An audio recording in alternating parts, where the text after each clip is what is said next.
बिहार झारखंड देख रहे हैं। मैं हूं आपके साथ प्रियंका दुबे। खबरों की शुरुआत करते हैं। एक दान, 3 स्कूल और 100 साल की विरासत का सबसे बड़ा हिसाब। हरियाणा का हिसार आज एक ऐसे सवाल जवाब मांग रहा है जो शिक्षा के मंदिर और समाज के भरोसे से जुड़ा है।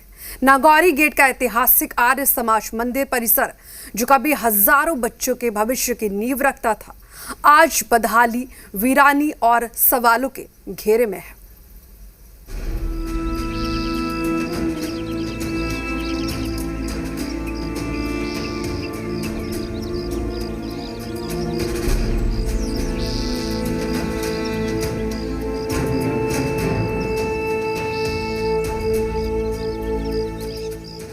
सवाल शहर के ऐतिहासिक आर्य समाज मंदिर की सोसाइटी से है।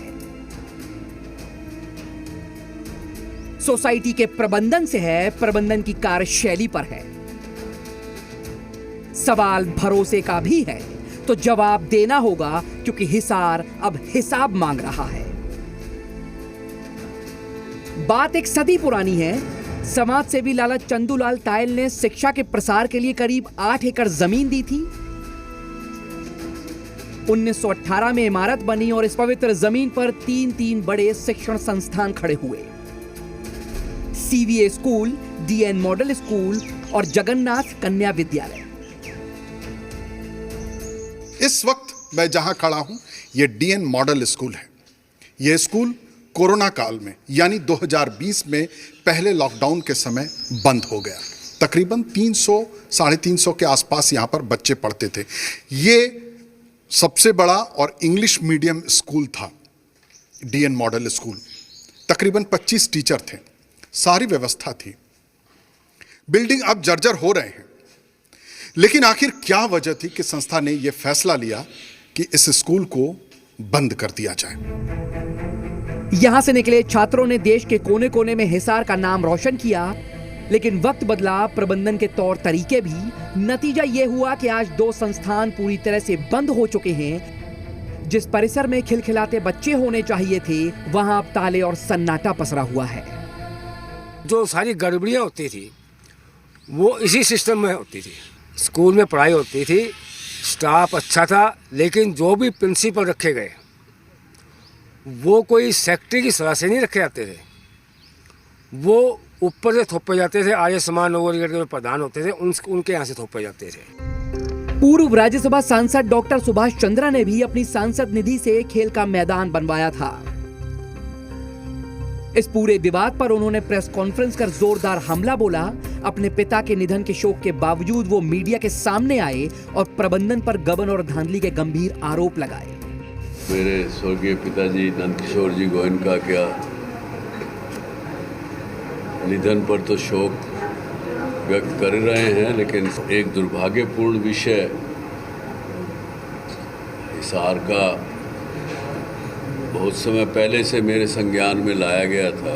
उस समय के आर्य समाज सभा के अध्यक्ष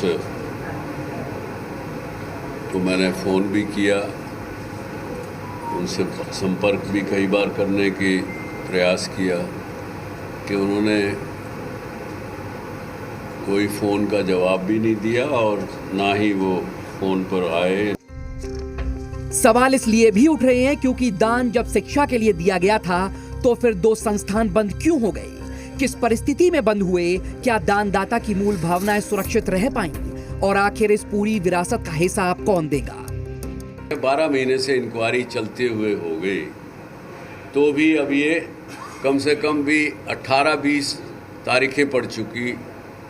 ये आर्य जी स्कूल के प्रिंसिपल और अधिकारी, उपाध्यक्ष, पुराने आर्य समाज के सब लोग जाते रहे हैं इस तारीखों पर, तो एसडीएम हिसार ने अभी तक कोई निर्णय नहीं लिया। साफ है, जिस एसडीएम को जांच की जिम्मेदारी दी गई थी, तो क्यों नहीं हुई? सवाल ये भी है कि अब तक एडमिनिस्ट्रेटर की नियुक्ति क्यों नहीं की गई? अल्टीमेटली इस पिछले 7 दिन में ये निकल के आया कि इन्होंने जा करके झूठ साच बोल करके मुख्यमंत्री श्री नायब सिंह सैनी को अपने सैनी होने का एक नाजायज़ लाभ लेकर के फ़ोन करवाया गया है, जिसके कारण से ये एडमिनिस्ट्रेशन उस पर कोई निर्णय नहीं ले सका है। जिस जमीन पर कभी विद्या की देवी का वास था, जहां हर सुबह सैकड़ों बच्चों की प्रार्थना गूंजती थी, आज वहां सिर्फ खामोशी का राज है। इमारतें पुरानी हो गई हैं। प्रबंधन की ऐसी कौन सी मजबूरी थी कि एक एक करके दो स्कूलों पर ताले जोड़ दिए गए? मैनेजमेंट के सदस्य आए जो प्रधान श्री देवेंद्र सैनी जी हैं, और एक हमारे बुजुर्ग मैनेजमेंट आजकल वो सेक्रेटरी के पद पर आर्य समाज में है, श्री नरेंद्र पाल मिगनानी जी, दोनों आए और उन्होंने सारे स्कूल के अकाउंट को अपने कब्जे में ले लिया। हमने मैनेजमेंट से क्वेश्चन किए हैं, भाई आप ऐसा काम क्यों कर रहे हैं? मैनेजमेंट वो अपने मन मर्जी का चाहते हैं। आर्य समाज पर उनका कब्जा है, CAB स्कूल पर उनका कब्जा, जगन्नाथ पर उनका कब्जा है। तो काबिज बने 1992 से एक परिवार का कब्जा चला आ रहा है। तो फिर वो प्रॉपर्टी का जो व्यापार करते होंगे लोग, तो वो कैसे इसको चलाएंगे स्कूल को? वो तो अपना दूसरी नजरों से देख रहे हैं। ये लड़ाई सिर्फ जमीन या इमारत की नहीं, बल्कि हिसार के इतिहास, विश्वास और आने वाली पीढ़ियों के भविष्य की है। आज पूरा हिसार इस ऐतिहासिक विरासत का हिसाब मांग रहा है। कैमरामैन सुनील बिष्ट के साथ परवेश बादशिया, जी मीडिया, हिसार।